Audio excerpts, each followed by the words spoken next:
Il existe des photos qui ne deviennent étranges qu'avec le temps. En juin 2018 à Paris, lors du 15e Forum international de la météo et du climat, Evelyne Delia pose avec plusieurs professionnels plus jeunes qu'elle. Parmi eux se trouve Marc Hay, présentateur météo de BFM TV. Rien, dans cette image, ne raconte une histoire d'amour. Elle montre deux confrères réunis par le même sujet, le climat, la météo, la nécessité de mieux expliquer les bouleversements environnementaux. Pourtant, des années plus tard, leur proximité professionnelle, leurs apparitions dans les mêmes rendez-vous spécialisés et certains signes interprétés sur les réseaux sociaux ont suffi à nourrir une rumeur. Evelyne Delia aurait-elle retrouvé l'amour auprès de Marc Hay et Konitien ?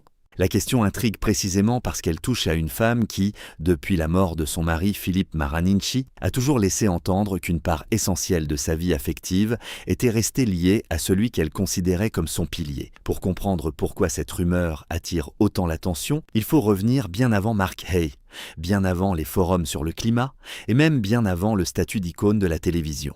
Evelyne est encore très jeune lorsqu'elle rencontre Philippe Marininci.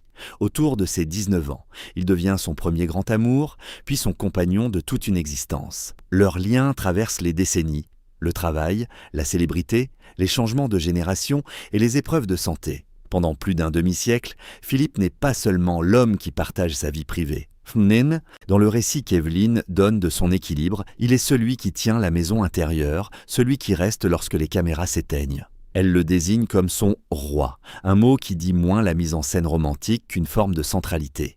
Il était l'homme autour duquel son monde intime avait trouvé sa stabilité. Avant même le deuil, un premier choc avait déjà bouleversé cet équilibre. En 2012, à 64 ans, Evelyne apprend qu'elle est atteinte d'un cancer du sein. Pour une personnalité connue de millions de téléspectateurs, la maladie aurait pu devenir immédiatement une affaire publique. Elle choisit exactement l'inverse. Par pudeur, mais aussi par attachement à son métier, elle garde le diagnostic dans un cercle restreint. Elle suit une chimiothérapie lourde et continue pourtant à se rendre à la télévision.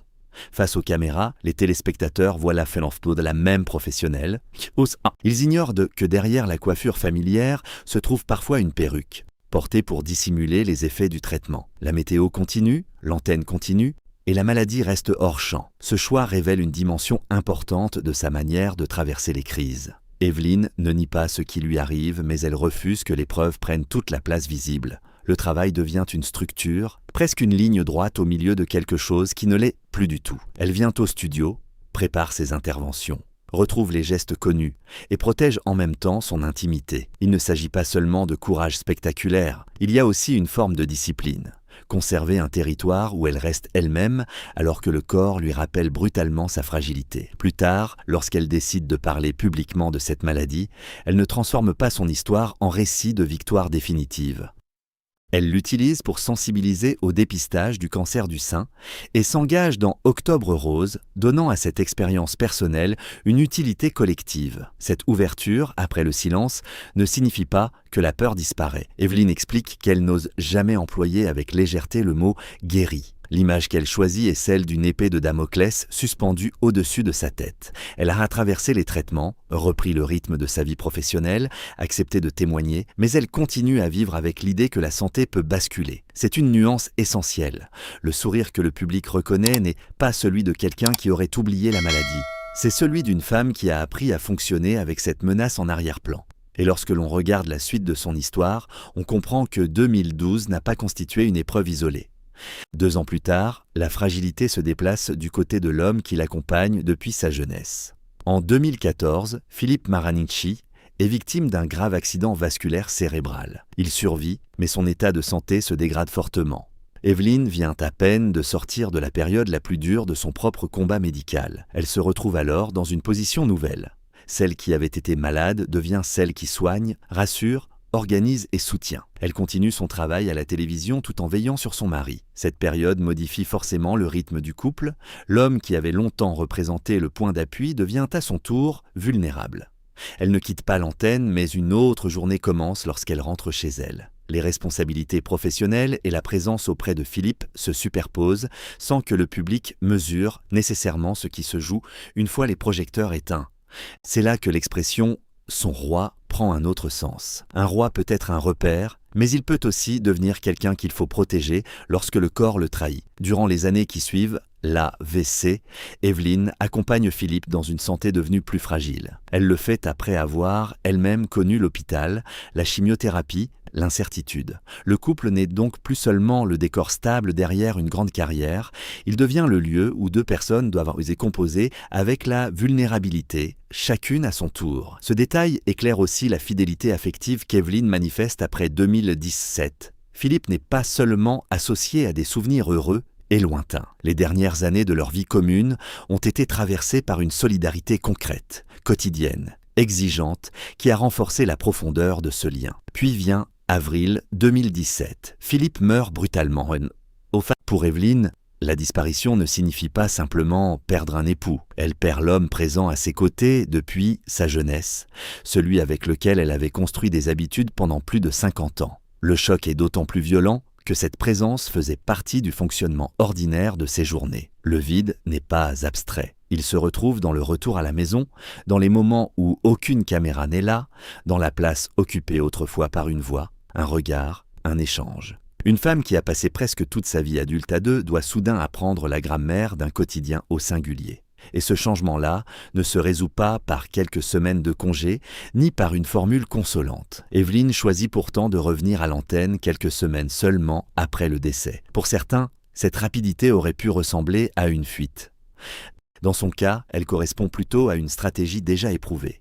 Continuer à agir lorsque le reste devient incontrôlable. Comme pendant la maladie, le studio lui rend un cadre. Il y a une heure de passage, une équipe, des cartes, des températures, des textes, une responsabilité envers les téléspectateurs. Le travail ne remplace pas Philippe, il empêche simplement l'absence de devenir l'unique événement de la journée. Elle dira que l'affection du public et l'activité professionnelle l'ont aidé à se relever et à aller de l'avant. Cette formule est importante. Aller de l'avant ne veut pas dire effacer ce qui se trouve derrière soi. C'est dans cette période qu'il faut replacer l'image de juin 2018 avec Mark Hay. Un peu plus d'un an après la mort de Philippe, Evelyne participe au Forum international de la météo et du climat à Paris. Elle y retrouve une communauté professionnelle qui partage une préoccupation devenue centrale pour elle. Comment parler du climat? Comment relier les phénomènes météorologiques à des enjeux environnementaux plus vastes? Comment transformer un bulletin télévisé en outil d'explication? Mark Hay appartient à cette nouvelle génération de présentateurs météo qui évoluent dans le même univers. Une photographie commune existe. Des rencontres lors de colloques existent. Une proximité de métier existe. Mais le forum ne fournit ni déclaration sentimentale, ni relation intime confirmée, ni élément établissant un couple entre eux. La rumeur naît donc dans l'espace qui sépare ce que l'on voit de ce que l'on imagine. Deux visages familiers apparaissent côte à côte. Ils partagent des thèmes, des événements, des préoccupations liées au changement climatique. Mais de son côté, Evelyne publie des contenus décrits comme plus doux, davantage centrés sur la famille, le foyer et les moments paisibles. Pour certains observateurs, ce changement de tonalité devient un indice. On suppose qu'une sérénité nouvelle pourrait cacher une présence nouvelle. On regarde alors les anciennes photos différemment, on rapproche des apparitions professionnelles et l'on construit une hypothèse affective. Pourtant, rien dans ces indices ne permet de franchir honnêtement le pas entre complicité professionnelle et histoire d'amour. Ce mécanisme est d'autant plus puissant que la vie d'Evelyne comporte une grande zone que le public ne peut pas voir, le soir après l'antenne. Pendant des décennies, ce retour à la maison signifiait retrouver Philippe. Après 2017, il signifie retrouver le silence et les traces d'une vie commune. Les téléspectateurs continuent à voir son sourire, sa maîtrise, son ton chaleureux. Oh non, ils peuvent donc être tentés de remplir le vide invisible avec un scénario rassurant. Après le deuil, une nouvelle rencontre. Après la solitude, une nouvelle histoire. C'est humain, mais ce n'est pas une preuve. La réalité décrite par Evelyne est plus sobre. Elle apprend à vivre avec l'absence. Elle n'en fait pas un spectacle et ne donne pas non plus de raison solide d'affirmer qu'un autre homme aurait pris la place de Philippe. Il existe même un élément qui rend cette interprétation sentimentale plus fragile. Lorsque Mark Hay et Evelyne Delia se retrouvent dans des espaces publics, leur lien est présenté comme celui de collègues partageant la même volonté de sensibiliser aux enjeux climatiques. Leur proximité s'explique directement par leur métier. Evelyne a progressivement élargi sa fonction bien au-delà du simple rôle de présentatrice météo, face aux remarques récurrentes sur son âge et aux questions du type Quand allez-vous prendre votre retraite ? Elle ne s'est pas contentée de défendre sa place. Elle a changé la nature de cette place. Le bulletin météo devient pour elle un lieu où l'on peut parler d'environnement, de réchauffement, de conséquences concrètes et de responsabilités collectives. Dans cet univers, rencontrer Mark Hay n'a rien d'exceptionnel. C'est presque la conséquence logique de son engagement professionnel. Cette transformation de son rôle répond aussi à une autre forme de solitude, moins intime mais tout aussi réelle. Evelyne travaille à TF1 depuis les premières années de la chaîne et traverse plus d'un demi-siècle de télévision. Autour d'elle, les visages changent, les générations arrivent, apprennent de nouveaux outils, travaillent avec d'autres codes visuels et d'autres rythmes. Elle voit également disparaître des collègues et des amis de sa génération, parfois emportés par l'âge, parfois par la maladie. Être encore là devient à la fois une chance et une épreuve. Elle appartient à une époque qui s'efface progressivement autour d'elle, tout en continuant à évoluer dans un univers professionnel rajeuni. À l'écran, cette longévité ressemble à une victoire. Dans la vie quotidienne, elle peut aussi avoir la couleur étrange de celui ou celle qui reste lorsque tant d'autres sont déjà partis. Cette utilité donne aussi une nouvelle lecture aux liens qu'elle entretient avec les présentateurs plus jeunes. Ils ne sont pas seulement les symboles d'une relève susceptible de la remplacer. Ils deviennent des partenaires de discussion autour d'un sujet qui dépasse les générations. Mark Hay peut ainsi apparaître à ses côtés sans que cette proximité signifie autre chose qu'une convergence professionnelle. Sans les mêmes images qui alimentent la rumeur peuvent être lues d'une manière beaucoup plus simple.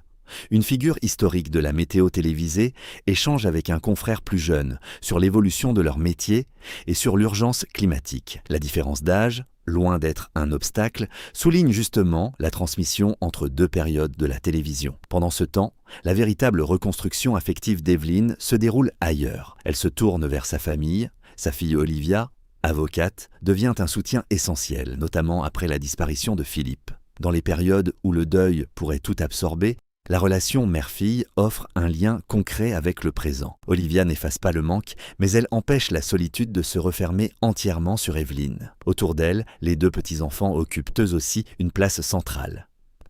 Evelyne les décrit comme une source d'énergie, une présence qui ramène la maison vers le mouvement, les projets et la curiosité. L'un s'intéresse au graphisme, l'autre aux aspects techniques du studio. Elle s'amuse de voir sa passion pour la télévision sauter une génération et réapparaître chez eux sous une autre forme. Ce détail est peut-être plus révélateur que toutes les suppositions amoureuses. Evelyne n'a pas besoin d'un nouveau couple pour que sa vie reste reliée à l'avenir. Une part de ce futur passe par ses petits-enfants, par leurs questions, leur centre d'intérêt, leur manière de regarder le monde dans lequel elle travaille depuis si longtemps. Le studio qui l'a aidée à tenir face à la maladie et au deuil devient même un objet de curiosité familiale. Ce n'est plus seulement l'endroit où elle se réfugie pour ne pas penser, c'est un univers qu'elle peut transmettre, expliquer, partager. Là encore, la reconstruction ne ressemble pas à un remplacement. Elle ressemble à une redistribution de l'énergie affective. Il reste pourtant les soirées silencieuses. Rien dans le fait d'avoir une fille présente, des petits-enfants aimants ou un public fidèle, ne reproduit le quotidien d'un conjoint resté là pendant plus d'un demi-siècle. Evelyne a dû apprendre ce contraste, être entourée et ressentir malgré tout une absence très précise. La solitude du veuvage ne se mesure pas au nombre de personnes qui vous aiment. Elle se manifeste dans les habitudes devenues inutiles, dans les souvenirs qui s'imposent sans prévenir, dans le fait que la personne à qui l'on aurait raconté sa journée n'est plus là pour l'entendre. Cette dimension explique aussi pourquoi elle continue à parler de Philippe avec une fidélité émotionnelle qui ne ressemble pas à un chapitre refermé. Et c'est ici que la rumeur Mark Hay change de sens. Au départ, elle semble poser une question simple. Evelyne Delia a-t-elle un nouvel amour? Mais plus on regarde les éléments disponibles, plus cette question en révèle une autre, beaucoup plus intéressante. Pourquoi avons-nous tant besoin d'imaginer qu'une personne veuve doit forcément remplacer l'amour perdu pour recommencer à vivre? Dans le parcours d'Evelyne, recommencer à vivre a pris d'autres formes. Revenir à l'antenne, accepter de parler du cancer, soutenir Octobre Rose, transformer la météo en outil de sensibilisation au climat, rester disponible pour sa fille, s'émerveiller de l'intérêt de ses petits-enfants pour l'univers du studio, continuer à se lever pour un métier qui lui donne encore une place et une mission. Cela ne signifie pas qu'une nouvelle histoire d'amour serait impossible. Ce serait aller trop loin que de prétendre connaître ce qu'elle seule pourrait décider de rendre public. Mais avec les éléments fournis, il n'existe pas de base pour présenter Mark Hay comme son compagnon. La photographie de 2018 ne prouve rien d'autre qu'une rencontre dans un cadre professionnel. Les apparitions lors d'événements spécialisés s'expliquent par une préoccupation commune pour le climat. Les publications plus paisibles peuvent témoigner d'un rapport plus apaisé à la famille et au foyer sans constituer le moindre aveu sentimental. La rumeur existe. La relation amoureuse, elle, n'est pas établie. Ce point est d'autant plus important que la discrétion a toujours été une composante majeure du rapport d'Evelyn à son intimité. Lorsqu'elle a reçu son diagnostic de cancer, elle a caché la maladie au public pendant la période la plus dure. Elle a continué à travailler avec une perruque, refusant que son état de santé devienne le centre de son identité médiatique. Née après la mort de Philippe, elle n'a pas transformé le deuil en feuilleton. Ce comportement ne signifie évidemment pas qu'elle dissimulerait nécessairement une relation.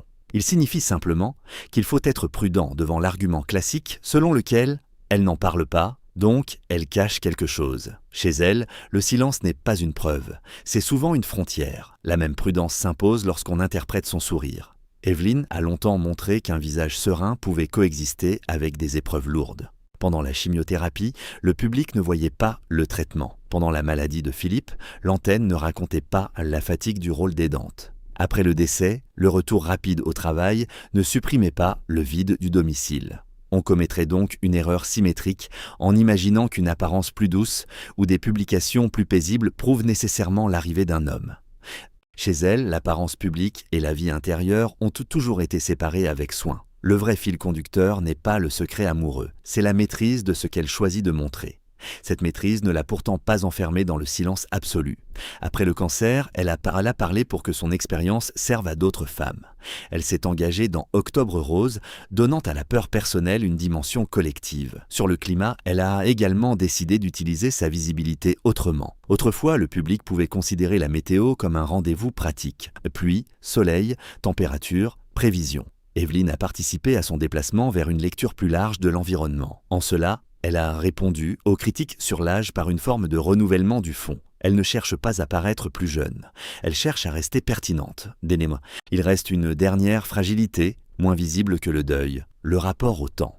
Après avoir affronté son propre cancer, accompagné Philippe après son AVC, puis vécu sa disparition, Evelyn sait que la stabilité peut être trompeuse. Son refus de prononcer trop facilement le mot « guéri » exprime cette conscience. L'épée de Damoclès n'est pas seulement une image médicale, elle résume une manière d'habiter l'avenir avec prudence. On peut préparer un bulletin pour le lendemain, prévoir la pluie d'une semaine, expliquer des tendances climatiques à plusieurs décennies, et ne jamais disposer d'une prévision parfaite pour sa propre vie. Cette contradiction donne à son énergie actuelle une valeur particulière.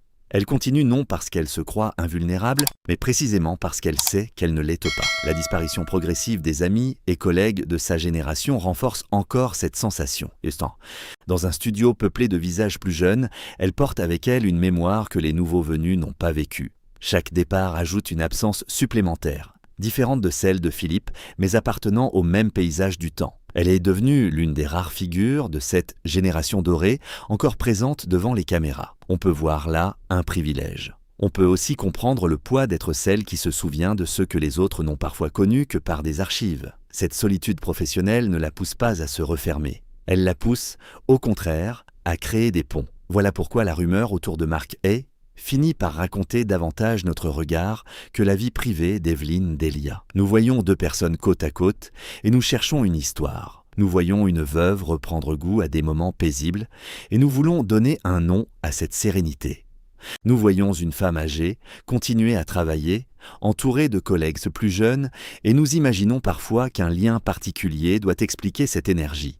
Pourtant, dans son cas, les explications sont déjà nombreuses et concrètes. La discipline du métier, l'attachement du public, le soutien familial, la transmission, l'engagement environnemental et cette volonté ancienne de ne pas laisser la maladie ou le deuil décider entièrement de ce qu'elle peut encore faire. La réponse la plus rigoureuse est donc moins spectaculaire que la rumeur. Mark Hay apparaît comme un collègue, un professionnel partageant avec Evelyn Delia un intérêt commun pour la météo et le climat. Rien de fourni ici ne permet de confirmer une relation amoureuse. Et loin de rendre l'histoire décevante, cette absence de romance confirmée fait apparaître quelque chose de plus profond. Evelyn a réussi à continuer sans effacer Philippe.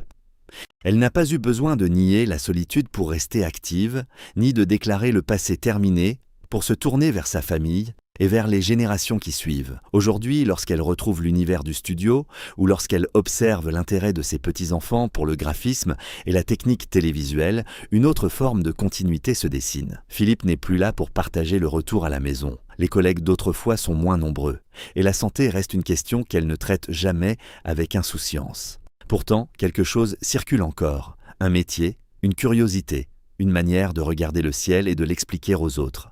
C'est peut-être là que se trouve la vraie nouveauté de sa vie, non pas dans l'arrivée prouvée d'un nouvel amour, mais dans la capacité à donner de nouvelles destinations à l'amour, à l'énergie et au temps qui reste.